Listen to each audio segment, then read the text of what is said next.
Hello, my name is Anonymous. I am an animator.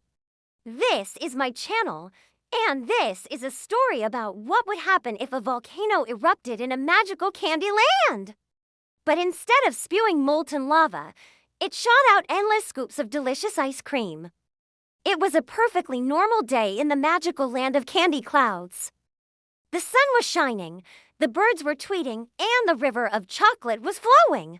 It flowed right through the center of town, past lollipop bushes, gummy worm gardens, and marshmallow houses, until it reached the great volcano at the end of the chocolate cloud valley. Now the volcano wasn't actually made of chocolate. It was made of hardened candy, rock hard, so hard that nothing could get through. But on this particular day, something strange was happening. The once calm volcano rumbled and shook, sending little tremors through the river, which rippled all the way to town.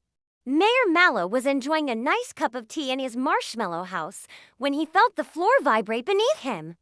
"What in the world?" he said, spilling his tea. He looked out the window and saw the river of chocolate churning and boiling. "That's no good," he said, grabbing his cane. "Whatever's happening down there could be dangerous."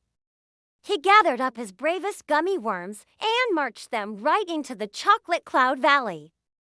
Now, as they approached the river, one of the gummy worms looked up at the sky and gasped. "Look," he said, pointing his little worm finger towards the volcano. And sure enough, the rumbling was getting louder and the whole mountain was shaking. All the gummy worms looked up and watched in suspense as the top of the volcano blew off like a lid on a pot of soup, sending candy rocks flying everywhere. But that wasn't even the weirdest part. Because instead of hot, gooey lava, a giant scoop of chocolate ice cream plopped onto the ground. Then another one, and then another one. Ice cream was raining down from the sky.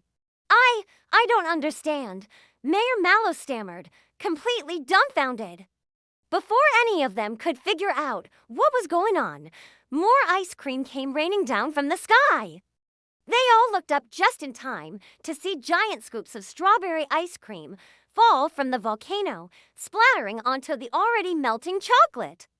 A group of nearby kids playing with a candy cane rocket ship watched in awe as the sweet treat rained down from the sky. A little girl named Fizzy wiped a stray drip of chocolate off her nose and giggled. "This is the best day ever," she said. Her brother, Pop, wasn't quite as enthusiastic. "How are we supposed to play now?" he asked, kicking a pebble. But Fizzy didn't care. She grabbed her rocket ship and zoomed over to the river, where she scooped up some of the melting ice cream and ate it straight from the spoon. It tasted like chocolate and strawberry shortcake. Meanwhile, back at the volcano, the rumblings and shakings had stopped. The air was still and quiet. And from the top of the now cratered volcano, a giant waffle cone appeared.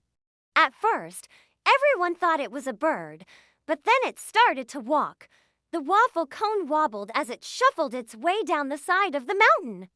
Leaving little footprints in the melting ice cream, it waddled past the children and right into town, where it knocked over trash cans, squirreled away lollipops and gumdrops, and slurped up puddles of melted chocolate.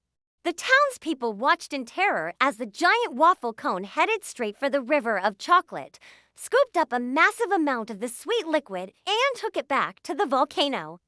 It poured the chocolate into the crater and then waddled right back out of town, leaving everyone wondering where it went. Fizzy, however, was not going to let this mystery ruin her fun. She jumped into her rocket ship and flew over to the volcano with Pop.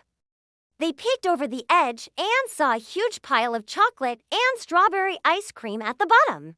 "Can you imagine all that wasted food?" Pop said, completely disgusted. But Fizzy had other plans. She grabbed her shovel and started digging through the ice cream. "We can eat it," she said happily. Pop wrinkled his nose, but he couldn't deny that this was pretty fun. The two children dug through the ice cream, eating as much as they could, but there was so much of it that they knew they couldn't finish. So they called all the kids in town to help them eat the ice cream before it melted. But as the kids dug in, the rumbling started again. And everyone looked up just in time to see giant scoops of vanilla ice cream come raining down from the sky. The children screamed as the cold treat hit them square in the face, splattering them with ice cream. Fizzy and Pop ran to hide under a bush as more and more vanilla ice cream fell from the sky. It landed on the houses, the river, the trees, and eventually covered the entire town in a thick layer of sweet dessert. The children popped their heads out from under the bush and watched in amazement. Everything was covered in vanilla ice cream. The houses looked like giant cakes, the river was frozen solid and topped with whipped cream, and the trees looked like giant lollipops. "We need to warn the others," Fizzy said, wiping ice cream out of her eyes. The two raced to tell the townspeople to come outside and see what happened. When Mayor Mallow emerged from his marshmallow house, he couldn't believe his eyes. "Good heavens," he said, "it looks like we've been turned into a giant ice cream sundae." Everyone in town was ecstatic except for Mayor Mallow. He was worried that his beautiful town would be ruined forever. "We have to do something to fix this," he said, pacing back and forth. "But what?" Suddenly, a familiar sound echoed through the valley. The giant waffle cone was back. It waddled out from behind the volcano and tipped itself over, spilling chocolate syrup all over the place. At first, everyone panicked, but then they realized something amazing. The chocolate was melting the ice cream. So wherever the waffle cone went, the ice cream would melt away, restoring everything to normal. The waffle cone made its way through town, slowly melting the ice cream away. The children helped by licking the houses and trees clean. And before long, the entire town was back to normal. As the last bits of ice cream melted away, Fizzy and Pop noticed something strange. The river of chocolate had vanished. In its place was a new river made of pure, unadulterated caramel. The children raced to the volcano to tell everyone, but as they climbed the mountain, they heard a familiar sound. The giant waffle cone was back again, and this time it was making a terrible face. It opened its mouth and cried, "Boo-hoo!" Fizzy and Pop hid behind a candy rock and watched as the waffle cone walked right into the river of caramel. It dipped its toe in, then took a big step back and cried, "Yuck! It's too sticky!" The waffle cone was sad. It wanted to play, but no one would let it because it was so clumsy. When Fizzy and Pop heard this, they felt bad. "We can help you," Fizzy said. "We'll help you find something that isn't too sticky." The three of them looked around and spotted the river of chocolate that had been restored after the earthquake. "Why don't we make a boat?" Pop suggested. And so they did.